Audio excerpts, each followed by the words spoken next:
Okay, so today we're talking about section 5, chapter 3, the algebra functions and composite functions.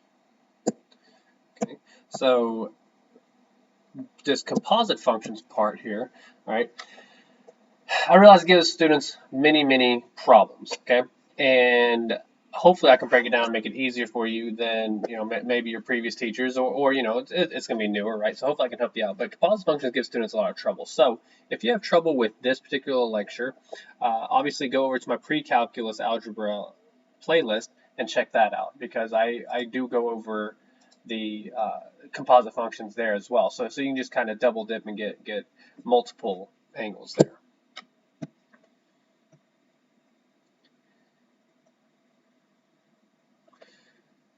Okay, so here we go. Introduction.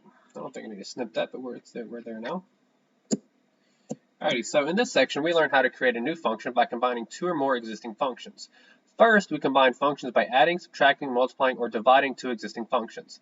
The addition, subtraction, multiplication, and division of functions is also known as the algebra functions. Now, the algebra functions behaves like you think they would. Okay, so let's start off with number one, this sum. Okay, so if we have the sum of two functions, f and g, and again, f and g, those are the names of those functions, right? Well, if we add them together, the notation could look like this: f plus g. Again, we're adding the two functions, right? Well, that's the same thing as f of x plus g of x. That's it. Like, again, it behaves like you think it would, right? The difference would be, f minus g. Well, again, it would be f of x minus g of x. Product and quotient follow the same way, right? They behave like you expect them to behave, using the normal operations that we have, we should be very familiar with.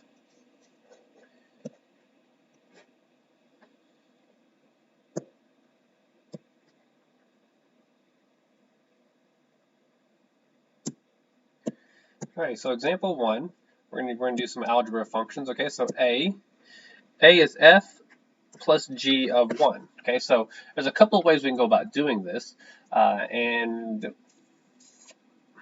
we'll do them both for A. We'll do them both for A, and then I'll probably just follow into a different way for the rest. Okay, so f plus g of 1. So what we can do, right?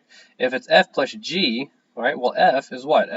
F is 12 over 2x plus 4 plus g, which is the square root of x. Well, there's it. That's it, right? That is f plus g. Just that's it, right? F plus g. All right. Now, if I wanted to do f plus g of 1, okay. Well, what I'm going to have to do is I'm going to have to substitute 1 in for all these x's. Okay, so it'll be 12 over 2 times 1 plus 4 plus the square root of 1. Okay, well, 12 divided by, okay, so 2 times 1 is 2, plus 4 is 6. 12 divided by 6, that's just going to be 2. 2 plus 1, so again, square root of 1 is 1, so 2 plus 1, and that's just going to be 3. Okay, so that's how we go about doing that. And I said there's a couple ways to go about it. Realistically, maybe I might have got ahead of myself, and I went with the composite function, because this is probably the best we're going to get, honestly. Okay, so we'll do B here, and then we'll probably do C and D on the next slide. So it is f minus g. Okay, so this is f 12 over 2x plus 4 minus the square root of x. Okay, well, it's of 1, so we can say 12 over 2 times 1 plus 4 minus the square root of 1. And of course, we already did the whole 1 dance, right? So that was 2, but it's going to be minus 1 now. And so we'll have a 1. Right, so let's not get it congested there. Let's just go ahead and put C and D on the next page. Alright. So C, so f times g of 4. So I'm just going to go ahead and plug in my 4 for x. Is that okay? Hopefully that's okay. So we're going to do 12 over 2 times 4 plus 4. Okay. That's f times g. which is the square root of, and again, we're going to put a 4 there, okay? And notice how I put it in parentheses. Is it necessary? Not necessarily, but it helps to remind me what I'm inserting, okay? And it especially helps when we start playing with negative signs, okay?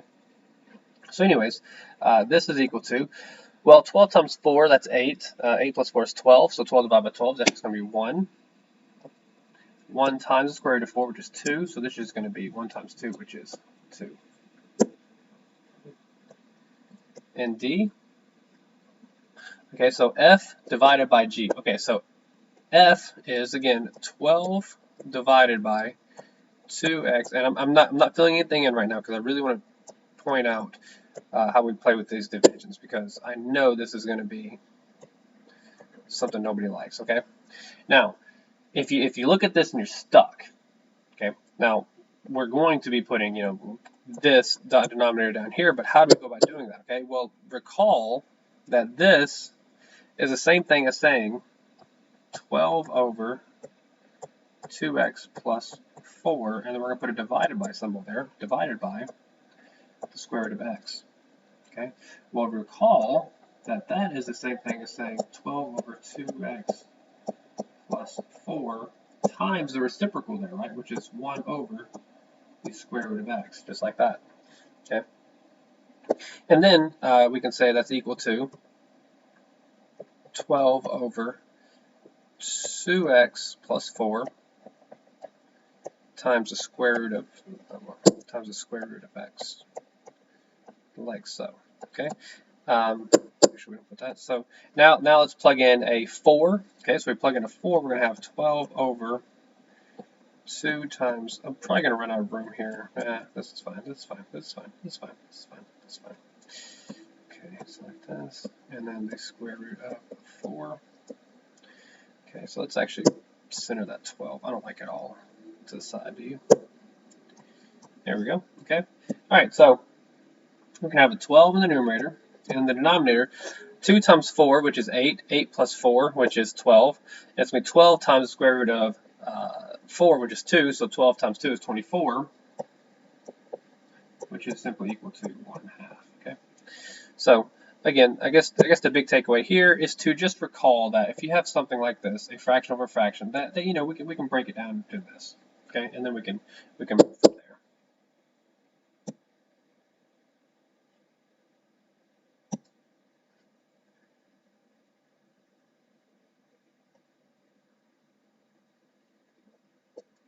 Okay, so combining functions, this is actually pretty fun. Well, I say fun, but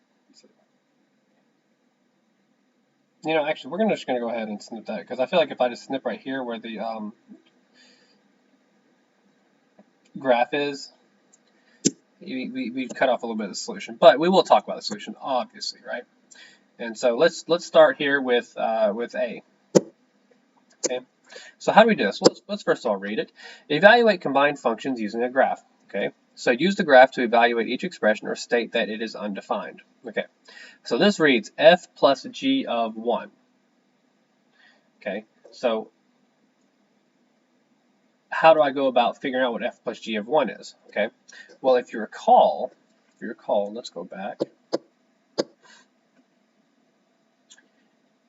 Okay, we are in the form of this right here. You know, again, f plus g of 1, okay, instead of x, okay? So it's f plus g of 1. Okay, well, we see that it is the same thing as saying f of x plus g of x. So we're essentially saying it's the same thing as saying f of 1 plus g of 1. Okay, so let's go about using that thought process. Okay, so A, and I guess we'll put it down here. Okay, so obviously the solutions are here, but we're going to do the arithmetic underneath it. Okay, so I said that this can be the same thing as f of 1 plus g of 1. Okay, well, what is f of 1? We look over here. F is the red line. So when we go to 1, well, f of 1 is simply 1. Okay, well, what's g of 1? Again, g of 1 is the blue line here. So when we go over to 1 on the x-axis, well, g of 1 is also 1. 1 plus 1, and that's 2. Okay. So B, we're going to do f minus g of 0. So we're going to say it's going to be f of 0 minus g of 0. Okay, well, let's look at it. So f of 0, so at 0, f looks like it's 0, right? So there goes 0. And let's say minus, well, what's g of 0? And it looks like it is a positive 2, so we're going to put 0, 0 minus 2. So therefore, f of 0 minus g of 0 is negative 2. Okay, and c, put down here, f times g of 4. Okay, so again, that's the same thing as saying f of 4 times, that's not really that big, is it? Let's make it bigger. Times, looks like that. F of 4 times g of 4. Okay, that's not a good 4. Good. We're just fixing everything. Oh my goodness, I did the exact same 4. There we go. All right, well, what is f of 4? We look over here on the graph. It looks like it's right here, so it looks like it's a 2, a positive 2. So it's going to say 2 times. And what is g of 4? We go over here to 4. It looks like it is negative 2. So 2 times a negative 2 gives me a negative 4. Okay, and D is saying it's undefined. So let's just do that one. Let's just look at it, right? Because I'm kind of out of room. I don't want to snip it to another page. Maybe I can put it out here. Okay, so it is the same thing saying f of 2 over g of 2, right? What's f of 2? We look at the red line, and it looks like it's about 1.5. Okay, so we're gonna put 1.5 because that it's kind of out in the middle of nowhere, right? Well, apparently if it's undefined, then this g of 2 is going to be looks like 0.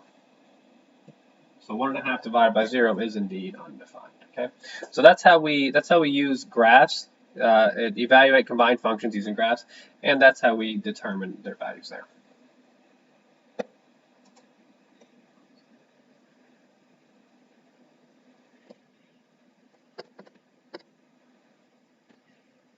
That's fine. That's fine.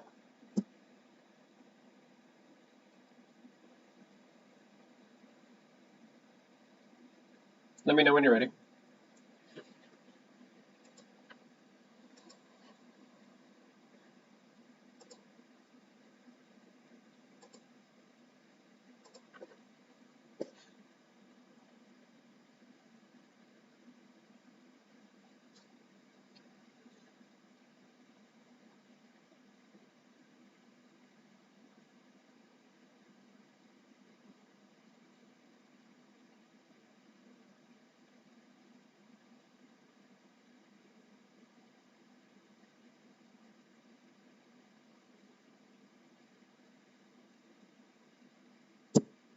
Are you still there? Okay. Okay, so, all right, here we go. And we know where we should be familiar with intersections, so I'm just going to go and snip this. If I can get it right, there we go.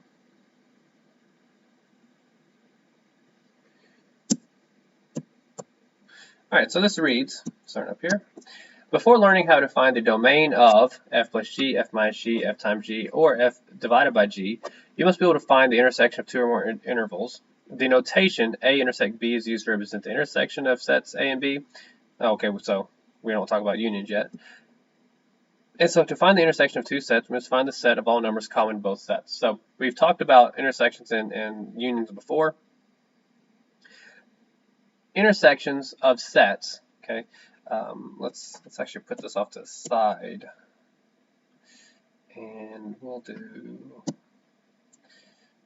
2 number lines just to kind of really drive this point home.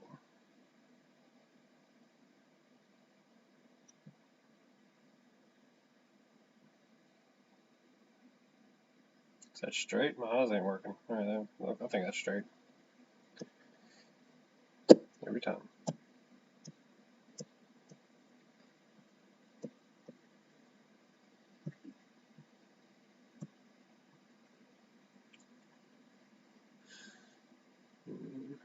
Looks like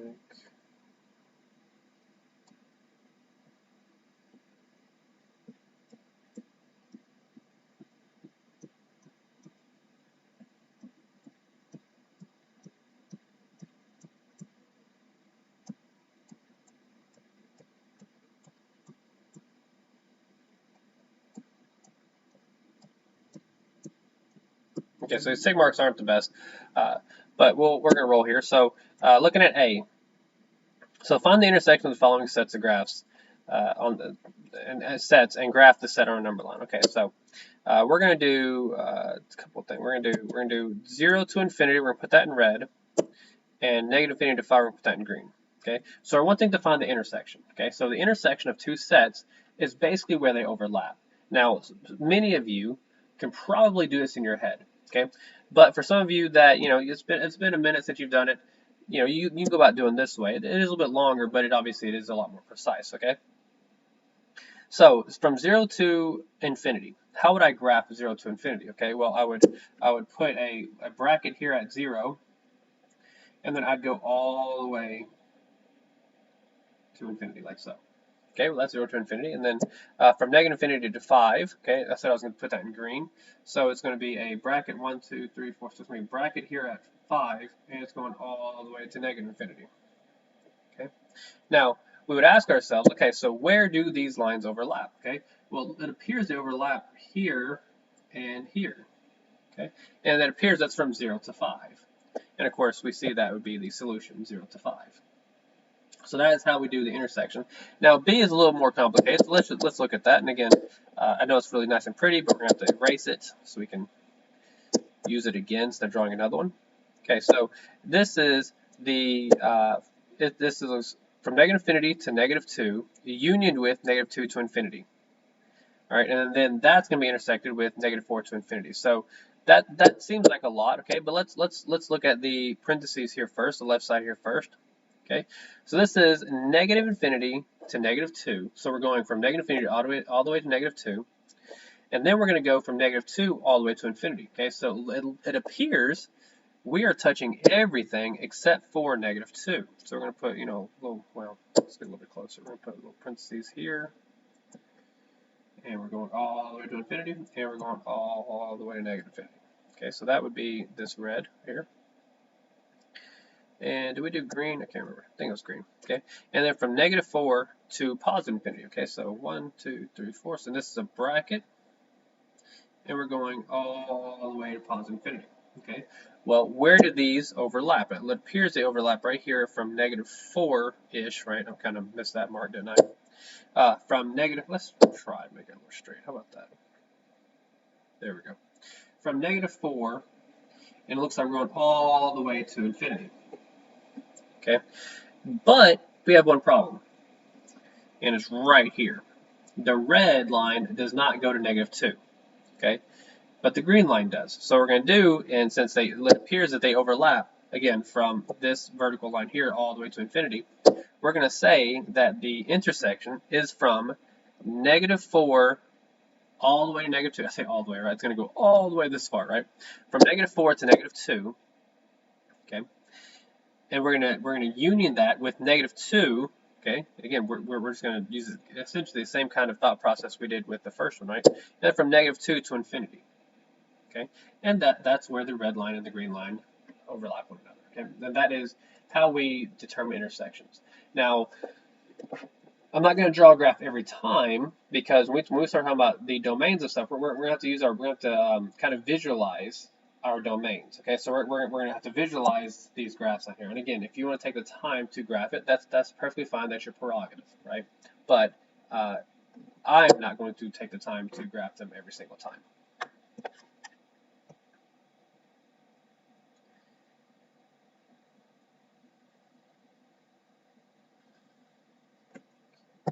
I'm just going to snip this, but I'm going to go straight to the next example because I feel like this is good notes. But let me make sure. Yeah, I feel like if we had an actual problem, that would be better for you. Yes, it's there, but okay. So next, we're going to talk about the domains. Now, this looks like a lot, okay, but it's not, right? So earlier we did the algebra of our functions, right? F plus g, f minus g, so on and so forth. Okay. Well, now we're talking about the domains of them. Okay. What values of x am I allowed to use? Okay. So how do I figure out the domains? Well, check this out. Every single one of these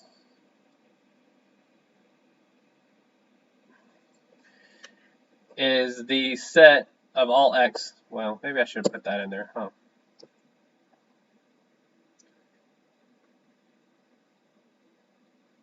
Okay. Every one of those says, is the set of all x in A intersect B? Is the set of all x in A intersect B? Da da da da, right? All four of those are the exact same. The domains are the exact same. It is the intersections of those two domains. Okay. Now, obviously, we see down here we have one little extra thing here. Okay, and that isn't a far leap to get to this point, because it's just for the values that make the denominator equal to 0, we also exclude that, which we know, right? Right? And of course, 1, 2, and 3, they're not going to have a denominator, are they? Because 1's going to be addition, 2 is going to be subtraction, 3 is going to be multiplication, but 4 is division, right? So it's going to be A intersect B as well as those values that make the denominator equal to 0. Of course, let's look at an example, but let's first read here. So, before we look at examples of finding the domains of combined functions, it is important to remember how to find the domains of polynomial functions, rational functions, and root functions. That's fine, yeah. We talked about that. That's in section 3.1, and lucky you, I record that lecture. So if you need a refresher, go back and check that out.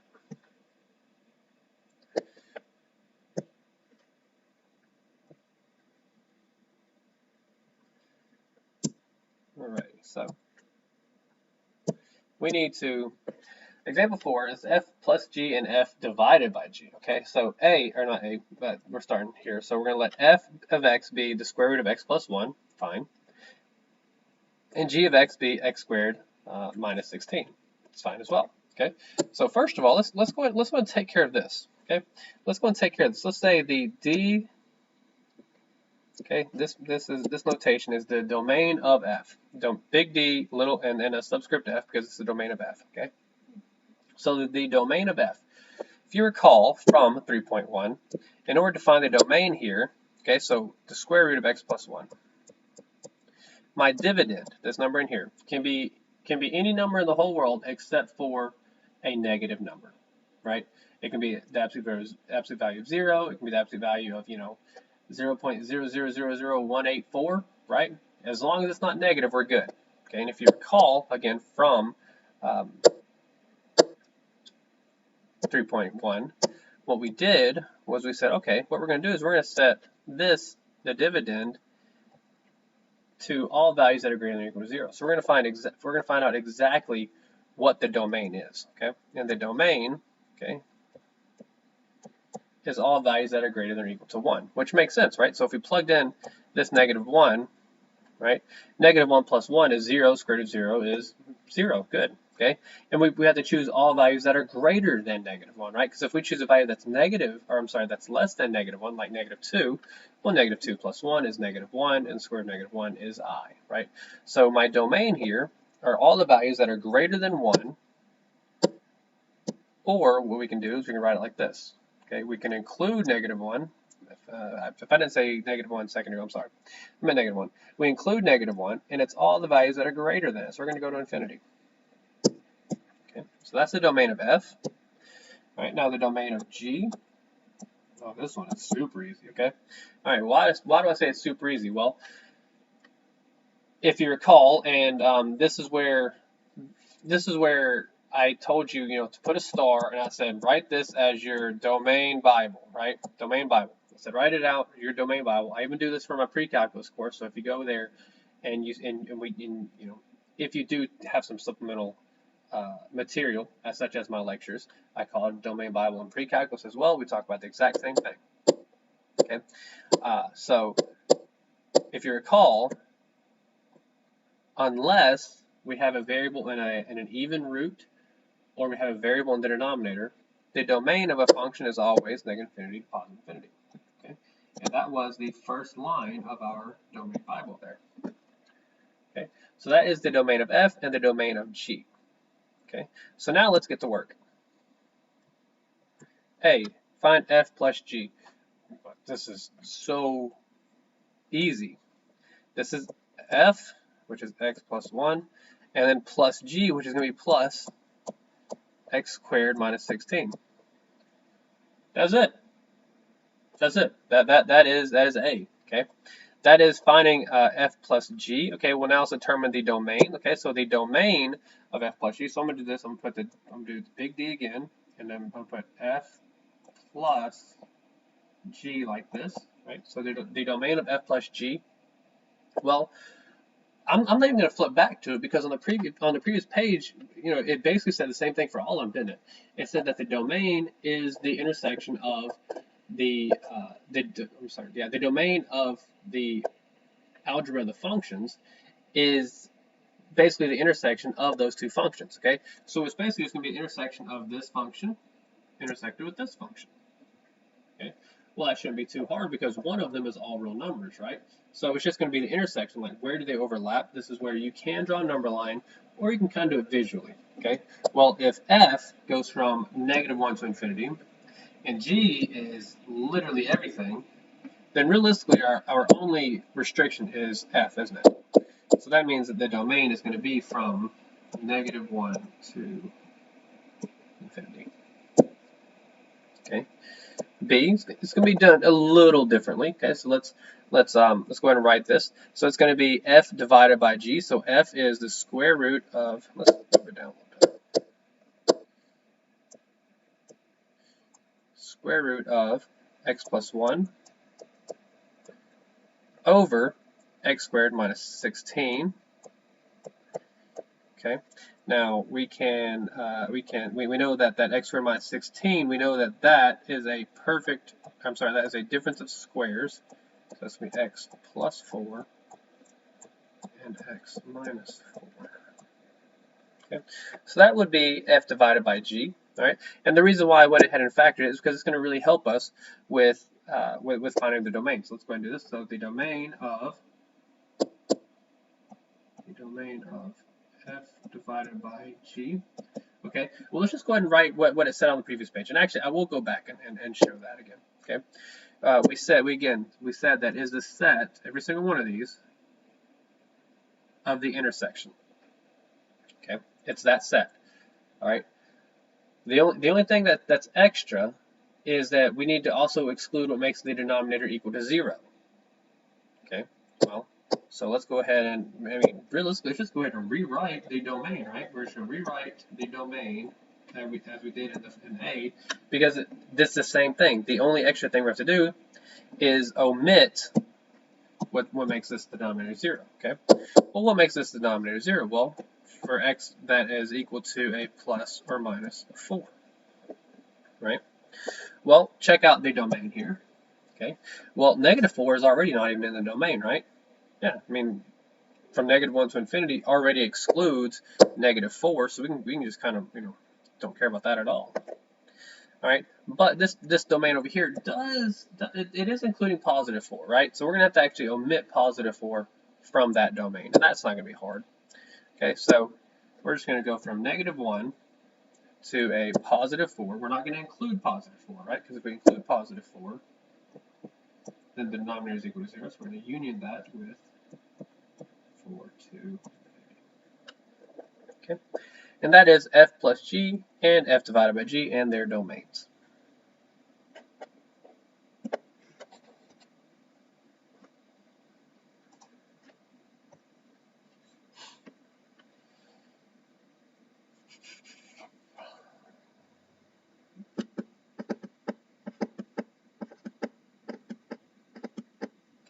All right, I'm going to just snip this and talk about it because the big thing coming up, this is basically what we just did. Okay, and the big thing today that I really want to drive home would be the composite functions. Okay, again, this is just another example of what we just got done doing. We might be divided by 0 or something in there, but it's nothing you haven't seen.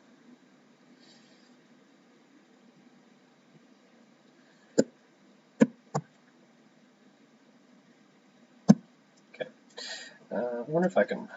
No, we'll just do that. Yeah. Okay, so let's get on to the actual composite, the actual meat of this section here. All right, so composite functions. Luckily, it's next, right? All right, so here we go. So again, this is what gives many students problems Mainly because, and I've mentioned this before, similar to piecewise functions. Okay, again, when I was taking college algebra, I wasn't going for mathematics. I was going for behavioral science. So when I heard terms that weren't, your run-of-the-mill math course terms like piecewise functions or composite functions, I tuned it out and I just said, well, I hope there's not a lot of these on the test. And that was really it. Okay. But now that I'm older and I'm wiser, and now that I'm actually good at math, right? I realize they're not that hard. They're not that difficult, especially if you can just rub maybe 6 brain cells together, right? You can figure this out, right? But let's break this down and really try to drive this point home. Okay. Okay. I'll go this route, but I feel like in the example I'll be able to break it down better. But we'll go this route too. Okay. So consider the function f of x is equal to x squared and g of x is equal to 2x plus 1.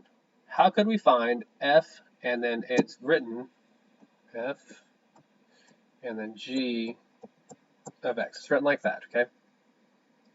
To find f of g of x, we substitute g of x for x in the function f to get f of g of x.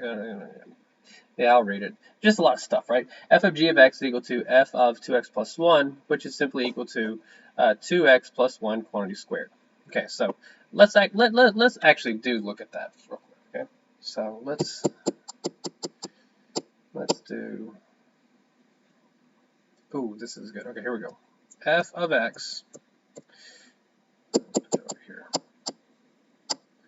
Okay, so if f of x is equal to x squared. Okay. All right. Now in the past, I may have we may have had problems that was like f of 4 is equal to, right? And if it was f of 4, what would we do? We would plug a 4 in for x, right? And then we would evaluate it there, correct? That would be like f of 4, right? And same thing would be same thing if we put a 5 in there, right? F of 5, and then we put a 5 in for x, and then by putting a 5 in for x, 5 squared is 25. Okay, and of course we can see that this behavior is the same for all values of whatever you put in this parentheses. Okay, so like if I put f of heart, okay, well that would be heart squared. And what is heart squared? I don't know. It's heart squared. Okay. This honestly looks like real hard, doesn't it? But anyways, it's heart squared. Okay. Well now let us imagine. Now let us imagine that instead of putting in one thing, one number, one heart, okay, we're going to put in f of, and let's plug in 2x plus 1. Okay. Well, what do we do? F of 2x plus 1. Well, that's going to be 2x plus 1 quantity squared. Okay, and if you've been paying attention, that happens to be g of x, 2x plus 1. Okay, so we have essentially dealt with composite functions before. Okay, but we didn't really call it a composite function. We just said evaluate this function at 4, evaluate this function at -2, evaluate this function at 0. Okay. Now we're saying, okay, evaluate this function at 2x plus 1, which also happens to have the name g. That's all composite functions are, is we're evaluating not necessarily at a point, but we're going to evaluate it at a function. And that's what composite functions do. Okay, so hopefully that broke it down really easily for you. Okay, and I'm not even going to mess with this whatever, I don't know. It's very pretty drawing, I guess. I mean, it's good, but I talked about that during when we went over final functions before. Okay, so this is our definition, and I wonder if I should, let's put it on this page. Okay, so the function f of g of x is called a composite function because one function is composed of another function, right? And the definition, given functions right here. Given functions f and g, the composite function f of g, okay, so if we earlier, we did multiplication, right? If it is just a closed dot, you can't really tell, so we'll just put a bunch of dots there. If it's a closed dot, that's f times g, right? Well, an open circle is a composite function. Okay, f of g is the same thing as saying f of g of x. That's it. Okay, so that's just notation. Provided g of x. Okay, so let's get to an example because I know you like some examples. Okay, so we're given three functions. All right, they are labeled as f, g, and h. Okay, so we want to find f of g. Okay, now if it helps you, this is what you may need to do. Okay, so we're gonna we'll start with a, put it up here. F of g. So it is written like this, f of g. Okay, but we know, of course, the variable here is x. So we know that's the same thing as saying f of g of x. Right? Okay. Well, then we know what g of x is, right? Okay, so that's f of, and g of x is x over x minus 2. Okay. And then again, now we're at that point that we have seen before. And again, when we say f of 4, right? We plugged in this 4 into my function everywhere where you saw an x. Well, composite functions, we're gonna put in this sucker everywhere where you see an x. Okay, so f is 4x plus 1. So we're gonna plug in an x over x minus 2 everywhere where you see an x. So let's go and do that. So that's gonna be so 4 times. So it's 4x. So we're gonna have 4 times x, which is this, and then plus 1. Right? And that's the composite function. And of course, let's go ahead and polish this off. So it's going to be 4x over. I mean, that's actually not much polishing, is there? X minus 2, yeah, and then plus 1. Yeah, there's not much polishing there, but let's see. Yeah, we'll just stop here. If I recall, we're going to have to. Okay, I don't want to overload you right now because composite functions, again, in my experience, are what really slow students down. But for the sake of just doing this, let's go ahead and combine. Let's go ahead and combine these two fractions into one fraction. Okay. Well, obviously this isn't a fraction by itself, but we can make it a fraction. I mean, it technically is, right? I guess, right? It's 1 over 1, right? 1 over 1 is 1. Okay. So if we wanted to make this into a singular fraction, and this is going to take up the whole page, so whatever, we would say, 4 over x minus 2, and then plus, we'll say x minus 2 over x minus 2, right? X minus 2 over x minus 2, well, that's just equal to 1, right? So now we can combine my numerator. Oh, I forgot to distribute that x, so sorry about that. So it's going to be 4x. There, that's better. And then x, better. Okay, so, and then once we have that common denominator, so this turns into, 4x plus x is 5x minus 2 over x minus 2, and that's it. Okay, so I might have went a little too far on A, but then again, I might not have. So that's how we do composite functions, and of course we have B, C, D, and that's, yeah, so let's do B. Page. Okay, so g of h. So again, let's go about it like this. So b, g of h. So it's going to be g of, what is h? H is the square root of x plus 3. Perfect. Okay, so now I'm going to plug the square root of x plus 3 everywhere where I see an x in g.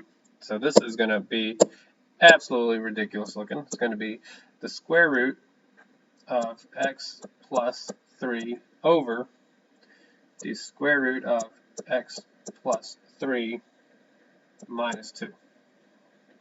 Okay, and well, we have a common denominator, so we're going to stop there. But I will tell you not to do this. They do not cancel. Okay, they do not cancel. Why? Because they're not factors. The denominator is not factored. It is. This would be the same thing as saying 3 over 3 minus. 3 minus 2. Okay, what is 3 over 3 minus 2? Well, that would be 3 over 1, which would be equal to 3. That's the actual value. Okay, but if we went about it and we canceled like this, then it would be 3 cancel, and it would be 1 over negative 2, which would be negative 1/2, which we know is not true, right? Because 3 over 1 is equal to 3. We can only cancel factors. We can only cancel if they're being multiplied. This tells me we're not being multiplied. Okay, so that's why that's in there. That's B. C. Find the function. Ooh, oh, okay. This is a good one. Okay, this is h of f of g. Okay, so the way we go about this is we just we kind of go backwards. Okay, we're gonna plug in g into f. So we're gonna write this as f of f. I'm sorry, h of f of, and let's go and write the g, which is x over x minus 2. Okay. So this is indeed h of f of g. Okay. Instead of writing g though, I gave the actual equation for it, the actual function for it, right? All right. Well, let's go ahead and let's begin. So we're going to plug in. Have we done that before? Yeah, we did it in A. Yeah, we did it in A. So that was 5x minus 2 and x over x minus 2. So we've already done f of g, and that was 5x minus 2 over x minus 2. Okay. Again, we have already done this. That was here, even though I erased it, looks like. There. Okay, so that's that. Now we're going to plug that into h, right? Because it's h of 5x minus 2 over x minus 2. And that is just ridiculous. Okay, so h, that's not too bad. It's going to be the square root of, and we're just going to plug this in there for the x. So it's going to be 5x minus 2 over x minus 2, and then plus 3. And I think that's it. Okay, so D, evaluate f of g of 4 or state that is undefined. Perfect. So we've already done f of g. Okay, and again, f of g is this. Okay, or once we evaluate it, it's actually this. All right. So once we did, once we do that, let's go ahead and do that. I meant to change colors to C. Oh, well, D is gonna have to be blue too, because I can't have one color off, right? So 5. Let's put it. Actually, we're gonna have to make change the color. So f of g. Again, we've done it a couple times, right? This is f of g, so it's gonna be 5, and then it's of 4. We're evaluating it at 4, so we're gonna put a 4 in there, minus 2 over 4 minus 2. Okay. Well, 5 times 4 is 20. 20 minus 2 is 18. 18 over 2, which will be equal to 9. Okay, so it is not undefined. Right? That's about that. Let's do this. F of g of 4. Yeah, let's put it closer. I was thinking about doing something else, but we'll do it this way. F of g. Okay, and this was D. There. Okay, so again, we already had f of g, and so we plugged in the number 4.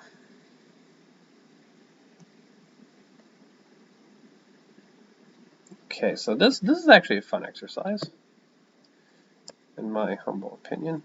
So we're gonna, we'll do the same thing we did before, since we need to get that graph in there.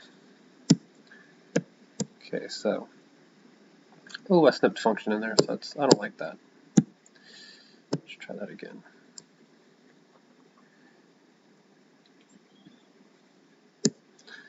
Okay, here we go. All right, so this reads, evaluate composite functions using a graph. Now, use the graph to evaluate each expression. Let's start with A. It is f of g of 4. Okay, so if you recall, again, what we're going to do is we're going to say, we can write it like this. We can write it f of g of 4. Okay, well, now that's going to be f of what? Well, what is g of 4? G is that blue line, so we're going to go out here to that positive 4, and it looks like we cross, or it looks like we have the graph that exists there at -2. So we'll write -2 there. Okay, and then, well, what is f of -2? Well, this is actually, again, this is fun, right? F of -2 is over here. We touch right here, so it's going to be 2. Okay. So we go out on the x value when we evaluate at the x values, right? And then the y values is, again, just the output. So let's do b. Maybe we can put these all in one line. B. So it is g of f of -3. Okay, so g of, well, what is f of -3? So we're going to go over here to the -3 on the x-axis, and where does this graph exist? It exists up here at 5. That's going to be g of 5. Okay, well, what is g of 5? So again, we're going to look at the blue line now. We're going to go here to 5. It looks like it is down here at -3. The graph exists at -3. Okay, and again, this solution is there. C. F of f. Okay, so this is interesting. So it's going to be f of -1. Okay, well, what is f of -1? Well, we're going to be looking at the red line for both of these, aren't we? So f of -1, out here at -1, f of -1 looks like it is equal to 1, so we're going to write f of +1 there. Okay, what is f of 1? And it looks like that's up here. It looks like it's at 5. So that's going to be equal to 5. Okay. And D, I wonder if I can, put D here. So it is g of 4. So again, same practice here. So g of g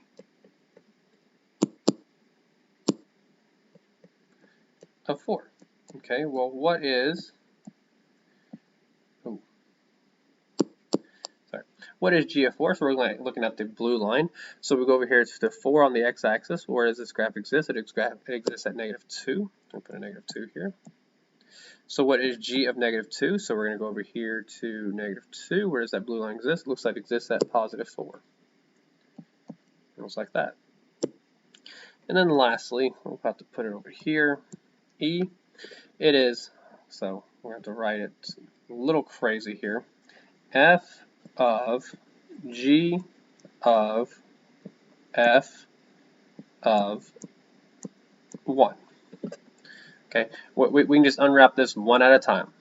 All right, starting with f of 1. What is f of 1? Well, f of 1 looks like it is, and again, we're looking at the red line here. It looks like it is 5. So we can now rewrite this as f. We're not getting a nice little, there we go. F of g of 5. Okay, well, what is g of 5? Well, we look at the blue line.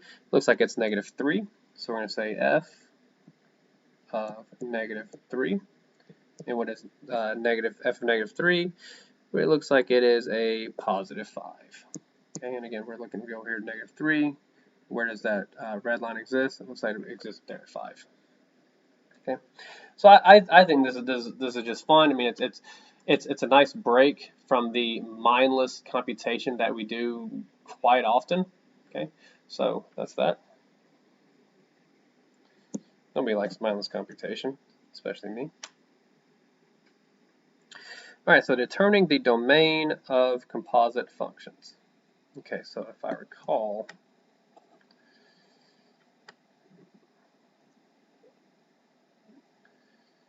I don't like the way they do this.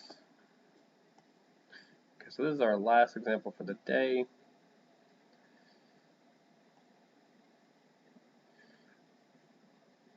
I will snip the definition there, but if I don't like the way we do it. So we're gonna do it a little differently.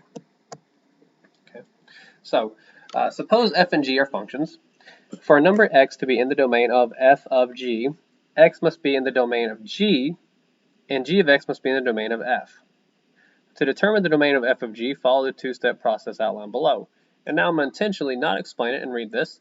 Determining the domain of f of g. Step 1, find the domain of g. Step 2, exclude from the domain of g all values of x for which g of x is not in the domain of f. Did anybody's head spin hearing that? Yes, right? That's awful. Unfortunately, that's the way a lot of mathematical text is written. It's very rigorous. It's very airtight. Okay. Well, if I were to break this down, here's what I would say. The domain of f of g is going to be equal to, okay, it's going to be equal to the domain of f of g, and we're going to intersect it with the domain of g. Okay, that's how I would break it down. In one moment.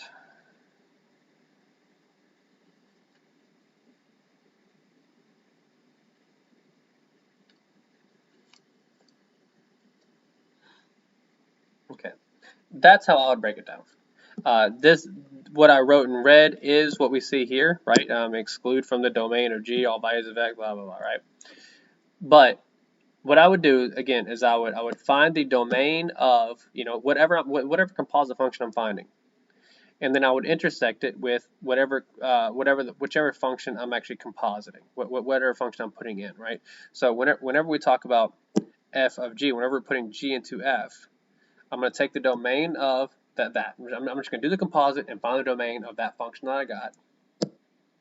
And then I'm going to intersect it with my domain that I get with g. Okay, so let's go ahead and do an example of that. Can you guys hear my stomach? Good grief. I haven't eaten all day. Been trying to do an election walk. Had a little issue. That would happen to me. But here we go. So before we begin, let's just go ahead and get the domain of f. Okay, and it looks like it would be x can either be equal to 4. X is going to be equal to 4. We're going to get the domain of g, so that's going to be looks like x has to be less than 5? Ah, shoot. I'm sorry. Let's see. Negative x. I done messed up. Plus 5.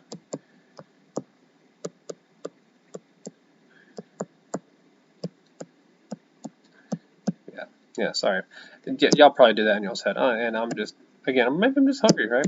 So x must be less than or equal to a 5. So let's go. So let's do. Okay. Let's actually put this in interval notation. So interval notation would be x has to be less than or equal to 5. So I'm going to say negative infinity, comma 5 bracket, and I want to put this into interval notation. So it's going to be all values but 4. So it's going to be, oh man, I should have said that about that. So it's going to be negative. It's going to be negative infinity, comma 4. Okay, we're going to union it. This is ridiculous looking. All right, I'm going to make this look nice, just because this is a big deal. Okay, so the domain of f is going to be from negative infinity to positive 4. union with positive 4 to infinity. I guess we'll just put it below. No, we'll put it over here. The domain of G, we said, was all values that are less than or equal to 5, right? So, what we said, is that what we said? Yes. Okay, so it's going to be negative infinity, 5. Okay. And then the domain of H, so D sub H, right? That looks like it's going to be everything but negative 7. So we're going to say from negative infinity to negative 7, unioned with negative 7 to infinity. Whew. All right, so that I got the domains of F, G, and H. Okay, so here's what we're going to do. A. And I'm probably going to have to snip all that for the next page, huh? So here we go. A. Find the domain of f of g. Well, let's first find the composite of f of g. Okay, so finding the composite of f of g, we're going to have f of, and then g is what? The square root of 5 minus x. Let's fix that a little bit. 5 minus x. Okay, so that's, we're going to plug in the square root of 5 minus x. Everywhere where we see x, so it's going to be negative 10 over the square root of 5 minus x, and then minus 4. Okay, so this is my composite function, f of g. So let's do this. We're going to say, what is the domain of f of g? And honestly, I probably should put like f of g prime and something like that, but I don't want to confuse you. Okay, so we're going to look strictly here. What is the domain of that function? Okay, well, what we're going to do is we're going to take this denominator there and set it equal to 0. Okay, so what is that? So let's go ahead and do that real quick. So that's 5 minus x. Let's go ahead and add 4 to both sides, right? We're set it equal to 0. We square both sides. We have 5 minus x is equal to 16. We subtract 5 from both sides, so x is equal to a negative 11. Okay, so we cannot have a negative 11 in the denominator. Okay, so let's go ahead and let's go ahead and write this right here. Okay, so it's going to be from negative infinity to negative 11, unioned with negative 11 to infinity. Okay, so that's the domain of the composite, but we're not done. Okay, if you recall on the previous page, I said it's going to be the intersection of the domain of the composite function and whatever I'm compositing in. In this particular case, it's g. In the definition, it's g, right? And actually, even this is, because I'm putting g into f, it's still g. So we're going to say it's going to be the intersection of f of g and g. Well, g, if we look up here, is from negative infinity to positive 5. Okay, so negative infinity to positive 5. And we're going to say intersection of negative infinity to positive 5, as well as from negative infinity to negative 11, union with negative 11 to infinity. Okay, so how can I, let's see, let's make this nice and pretty.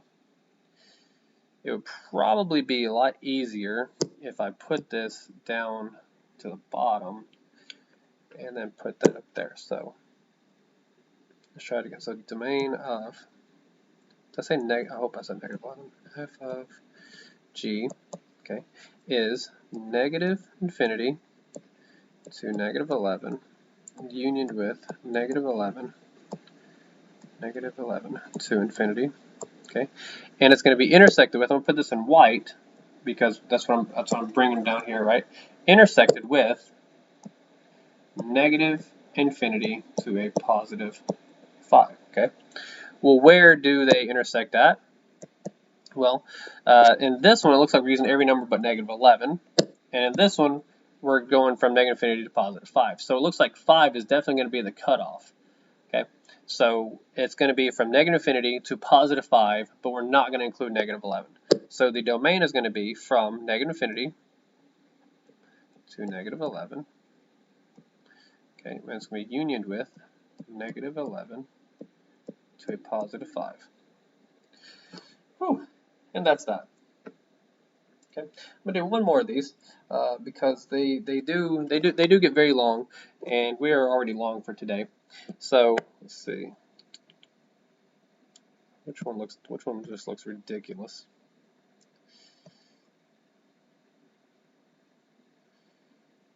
C and D look ridiculous. Let's go ahead and do D. D is always the worst one, right? So we'll go ahead and do D. So let's do. I'm trying to snip this. I don't want to have to write my domains again, so we're going to do this and put it on a new page. Boom. Okay, so we're going to do D. So let's go ahead and find the domain of h of f. So first of all, I mean, we need to find the actual composite, right? So h of f, so that's going to be h of, and then f is negative 10 over x minus 4. So I put myself in some trouble, didn't I? All right, so I'm going to plug in negative 10 over x minus 4 everywhere where I see an x here in h. Okay, so we're just going to put. Oh no! Why did I do this? Okay, I'm gonna have to make this bigger.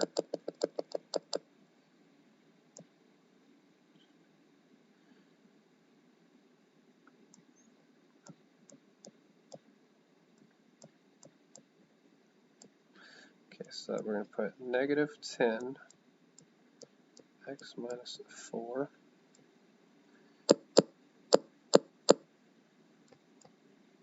minus 3 over negative 10 over x minus 4 minus 4. Perfect. Okay. All right. So I believe we called these complex fractions and Algebra Essentials. So if what I'm about to do doesn't ring a bell to you, then go back and check out those videos on the Algebra Essentials. I mean, again, they're called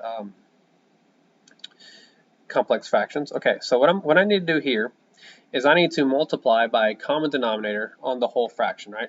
So if I look at my fraction, well, I've got an x minus 4 here, it's a 1 here, an x minus 4 and a 1 here, right? So my common denominator in all my denominators here is x minus 4. So what I'm going to do is I'm going to multiply this entire problem by x minus 4. So let's put that in yellow.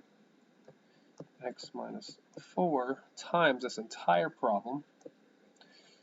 And we are definitely going to need another page for this.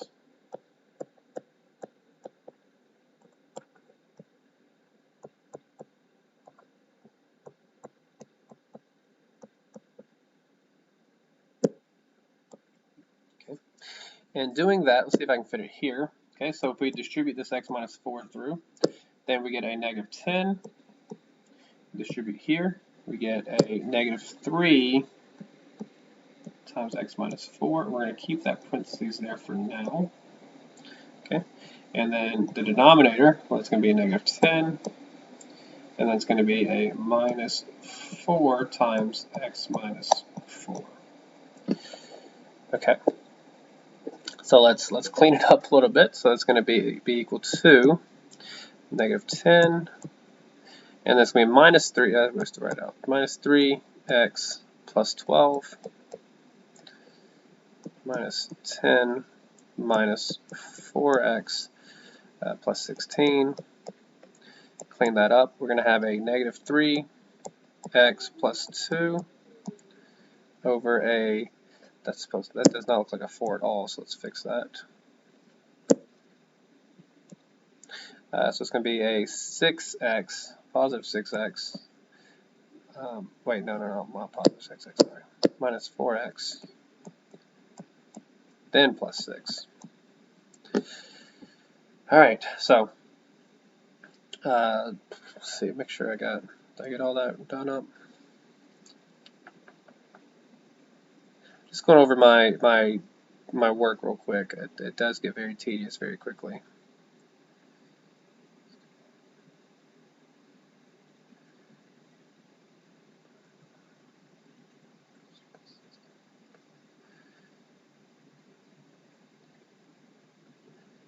Okay, looks like we're in business. Okay, so we are going to now figure out what makes this denominator equal to 0.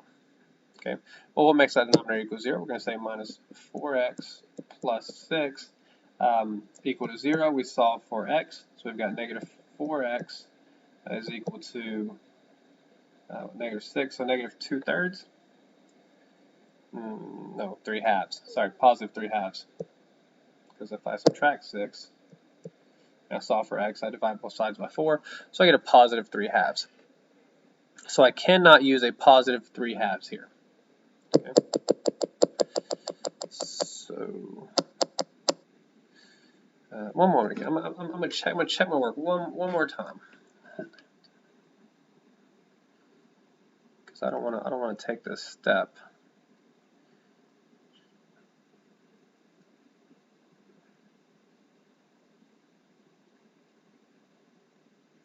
Glad I checked my work there. This is supposed to be a plus 7. It's supposed to be a plus 7. Plus 7. Plus 7. Plus 7.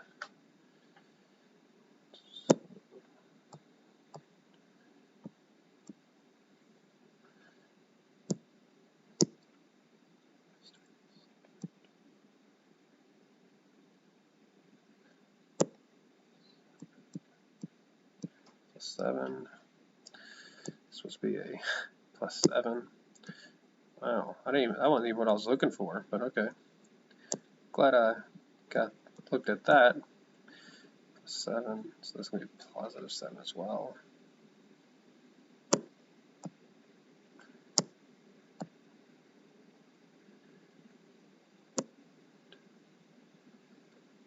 And minus 20. Oh gosh, this is a nightmare. Okay, let's actually, instead of doing all that, let's just go back and fix it like this. Okay, that way, if you're following along, instead of you having to erase every little thing that I did wrong, sorry about that.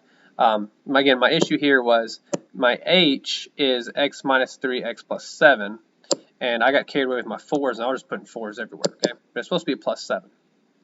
So let's try this one more time. So we're going to have negative 10 minus 3 times x minus 4 over negative 10 plus 7 over x minus 4. Okay, and we're going to clean that up, so we're going to end up with a negative 10 minus 3x plus 12 over negative 10 plus 7x minus 28. We clean that up, we've got negative 3x plus 2, and we've got 7x minus 38. Okay. All right, so now let's try one more time. I'm pretty sure my arithmetic, you know what, if it's not right this time, sorry, you got a bad professor. But I'm pretty sure we're good now. I wrote everything down right. All right, so we're gonna again look at my denominator here. Solve for 0, right? So it's going to be 7x. We're going to add 38 to both sides, so it's going to be 38. And that's actually a lot easier. It's going to be 38 over 7, right? So the domain, let's do this. We will snip here. Okay, we'll put that equal sign in there. Okay, we'll do it like that. And then what this was, h of f. So the domain of, and let's see what I did the colors last time. Okay. The domain of f of g, okay, is going to be the domain of what I actually my whole composite function. Okay, and we said that was 38 over 7. Well, we couldn't use 38 over 7, so it's going to be negative infinity to 38 over 7 unioned with 38 over 7 to infinity. So let's fix that. Get a little bit of a hurry, and my 8s look awful. 38 over 7, 38 over 7. Okay. All right, and that's going to be intersected with, it's not even f of g, is it? And I'm falling apart here. It is supposed to be h of f. So h of f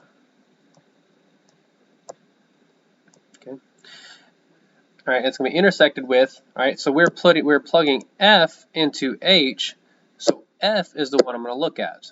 This is the one I'm looking at here, f. Okay, so negative infinity to 4, union with 4 to infinity. So negative infinity to 4, union with 4 to infinity. Okay, and green. Okay, so now it's going to be an intersection of these two sets. Right, this looks enormous. This looks awful. All right, but just keep in mind this is every number but 38 over 7, and this is every number but 4. Okay, so in order to intersect these two domains, well, that's just going to be basically saying every number but 4 and 38 over 7. So here we go. We'd say negative infinity to 38 over 7 unioned with, and 38 over 7, all right, 38 over 7, that is, actually, that is 5, that's over 5, right? So we're going to go to 4 unioned with 4 to 38 over 7 unioned with 38 over 7 to infinity. Okay, and so that is the domain of h of f. Okay, again, I found out the domain of everything, and then I intersected it with the domain of what I'm actually plugging in. So I'm plugging in f, that's where I got this. Okay, so the intersection of that. Okay, I know that was horrible. I'm really sorry. I'm very fatigued, I guess. It would help if I wrote down the problem correctly. But that does conclude today's lecture.